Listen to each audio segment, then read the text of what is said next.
فاصلے پست کیے بغیر اور اس کے ہتھیار استعمال کرنے کی صلاحیت کو کم کیے بغیر کسی علاقے پر قبضہ کرنا ممکن نہیں، اور یہ کام کور آف آرٹلری کے مشن میں شامل ہے۔ نہ صرف یہ بلکہ دشمن کے حملے کو پسپا کرنے میں بھی آرٹلری کا کردار نہایت اہمیت کا حامل ہے۔ اس کور سے متعلق یہ ڈاکیومنٹری فلم آپ کو ضرور پسند آئے گی۔ ہم اوج ہنر، ہم موج ظفر، ہم ہر میدان کے نام آور، ہم پیدل و بختر کے یاور، ہم شعلہ فشاں، ہم اہل ہنر، ہم پاک وطن کے پاک گنر۔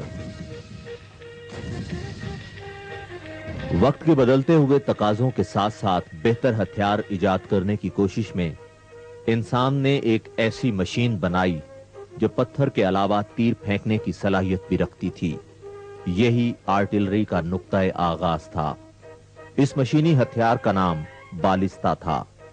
تاریخ سے معلوم ہوتا ہے کہ مسلمانوں کی فتوحات میں توپ خانہ بنیادی حیثیت رکھتا ہے، جسے سلطان محمود دوئم نے باقاعدہ شعبے کی شکل دی، اور 1453 میں فتح قسطنطنیہ تاریخ میں پہلی مرتبہ بھاری توپ خانے کے استعمال سے ممکن ہوئی۔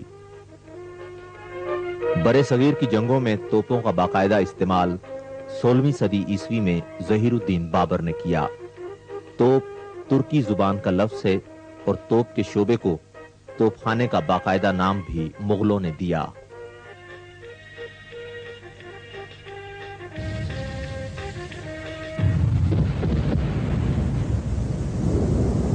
توپ خانے کو پاکستان آرمی میں ایک اہم اور منفرد مقام حاصل ہے۔ یہ پاک فوج کے لڑاکا دستوں کو فائری امداد مہیا کرتا ہے۔ حملہ ہو یا دفاع، توپ خانے کا فائر ہر صورت میں فیصلہ کن کردار ادا کرنے کی صلاحیت رکھتا ہے۔ مستقبل میں کسی بھی ملک کی حربی طاقت کا انحصار بڑی حد تک توپ خانے پر ہوگا، کیونکہ آرٹلری اب توپ کی حدود سے نکل کر میزائل کے دور میں داخل ہو چکی ہے۔ جدید میزائلوں کی صورت میں آرٹلری کو 150 سے 2500 کلومیٹر تک مار کرنے کی صلاحیت حاصل ہو گئی ہے۔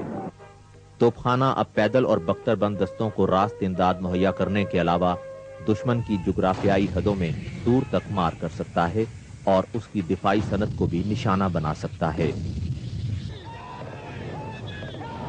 پیدل اور بختر بند دستوں کو فائری امداد مہیا کرنے کی غرض سے آرٹلری ریجمنٹ اگلے مورچوں میں آبزرویشن پوسٹیں قائم کرتی ہے۔ آبزرویشن پوسٹ کمانڈر پیدل یا بختر بند دستوں کے کمانڈر کے ساتھ مل کر دفاعی یا جارحانہ حکمت عملی کے مطابق فائری امداد کا منصوبہ بناتا ہے۔ فائری منصوبہ بندی کے بعد گن پوزیشن پر فائری احکامات جاری کیے جاتے ہیں۔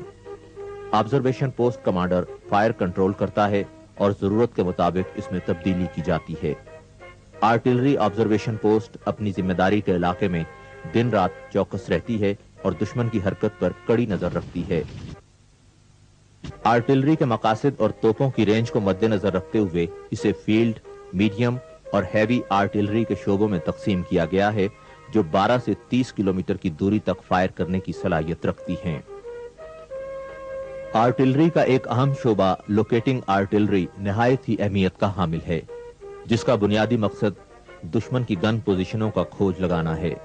اس مقصد کے حصول کے لیے لوکیٹنگ ریجمنٹوں کو جدید قسم کے ریڈاروں سے لیس کیا گیا ہے۔ یہ ریڈار دشمن کی طرف سے فائر ہونے والی آرٹلری گن کو چند سیکنڈ میں لوکیٹ کرنے کی صلاحیت رکھتے ہیں، جس کی وجہ سے دشمن پر فوری کاؤنٹر بمبارڈمنٹ کر کے اس کی توپوں کو خاموش رہنے پر مجبور کیا جا سکتا ہے۔ پاکستان آرٹلری جدید قسم کی گنوں سے لیس ہے، جو مختلف قسم کا ایمونیشن فائر کرنے کی صلاحیت رکھتی ہیں۔ پیشہ ورانہ مہارت میں آرٹلری کے جوانوں کا کوئی ثانی نہیں۔ آرٹلری سینٹر اٹک میں منتخب کیے گئے جوانوں کو یونٹوں میں گنرز کی حیثیت سے تعینات کرنے سے پہلے ہر قسم کی گن پر تربیت دی جاتی ہے۔ پیشہ ورانہ تربیت کے کسی بھی مرحلے پر جوانوں کی نصابی تعلیم کو نظر انداز نہیں کیا جاتا۔ پاکستان ملٹری اکیڈمی سے آرٹلری کے لیے منتخب ہونے والے افسروں کو نوشہرہ میں واقع آرٹلری سکول میں تربیت دی جاتی ہے۔